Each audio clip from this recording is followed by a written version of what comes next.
இங்கே இணைந்திருக்கும் யாழ் போதனா வைத்தியசாலை சமூகம் மற்றும் இங்கே பல பெரியவர்களும் எங்களோடு இணைந்திருப்பது மிகவும் வரவேற்கத்தக்கது. குறிப்பாக பேராசிரியர் பாலசுந்தரபிள்ளை ஐயா அவர்கள், குணசீலர் அவர்களோடு மற்றும் ஆசிரியர்கள், இங்கே பேராசிரியர்கள், வைத்திய நிபுணர்கள், குறிப்பாக இன்று நூற்றுக்கணக்கான மருத்துவ மாணவர்கள் மற்றும் நமது தாதிய பயிற்சி கல்லூரி சமூகம் என பலரும் இணைந்திருக்கின்றார்கள்.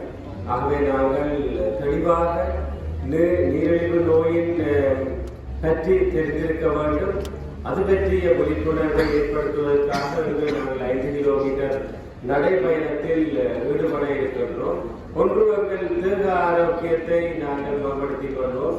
இரண்டாவதாக, இந்த இவ்வாறான வியாதிகள் நோய்கள் தொற்றாமல் இருப்பதற்கு நாங்கள் செய்ய வேண்டிய அனைத்தையும் என்ன என்பது பற்றி தெரிந்து கொள்வோம். ஆகவே இந்த நடைபயணத்தை ஆரம்பித்து வைப்பதில் மகிழ்ச்சி அடைகின்றேன். நன்றி.